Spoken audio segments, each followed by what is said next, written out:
What is going to be the future of learning? I do have a plan, but in order for me to tell you what that plan is, I need to tell you a little story which kind of sets the stage. I tried to look at where did the kind of learning we do in schools, where did it come from? And you can look far back into the past, but if you look at present-day schooling the way it is, it's quite easy to figure out where it came from. It came from about 300 years ago. And it came from the last and the biggest of the empires on this planet. Imagine trying to run the show, trying to run the entire planet without computers, without telephones, with data handwritten on pieces of paper and traveling by ships. But the Victorians actually did it. What they did was amazing. They created a global computer made up of people. It's still with us today. It's called the bureaucratic administrative machine. In order to have that machine running, you need lots and lots of people. They made another machine to produce those people, the school.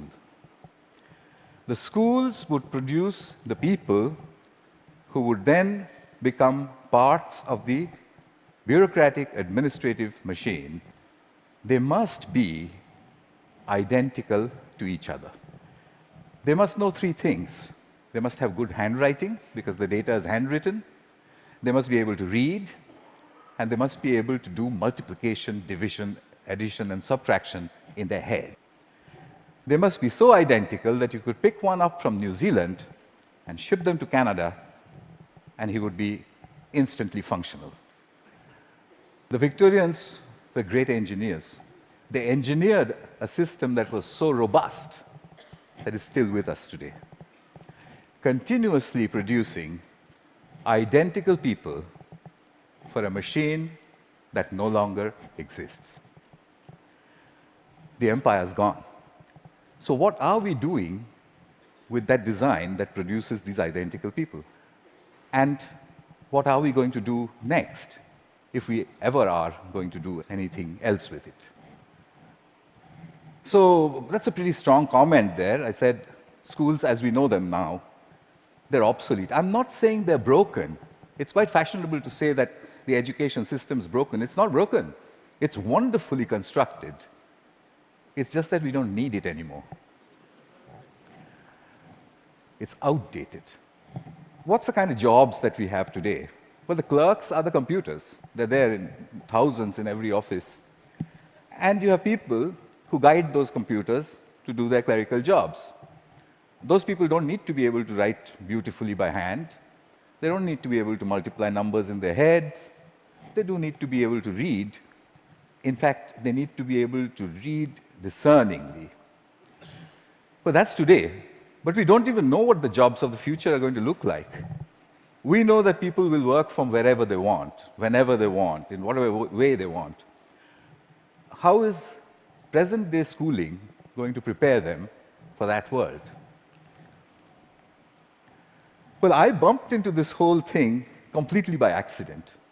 I used to teach people how to write computer programs in New Delhi 14 years ago. And right next to where I used to work, there was a slum. And I used to think, how on earth are those kids ever going to learn to write computer programs? Or should they not? At the same time, we also had lots of parents, rich people, who had computers, and who used to tell me, my son, I think he's gifted, because he does wonderful things with computers. And my daughter, surely she's extra intelligent, and so on. So I suddenly figured that how come all the rich people are having these extraordinarily gifted children? What did the poor do wrong? I made a hole in the boundary wall of the slum next to my office, I stuck a computer inside it just to see what would happen if I gave a computer to children who never would have one, didn't know any English, didn't know what the internet was.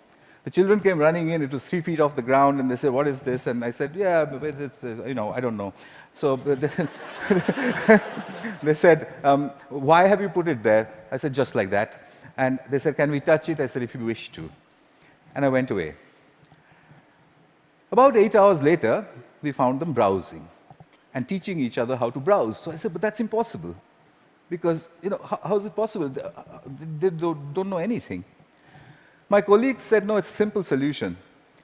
One of your students must have been passing by, showed them how to use the mouse." So I said, "Yeah, that's possible." So I repeated the experiment. I went 300 miles out of Delhi into a really remote village where the chances of a passing software development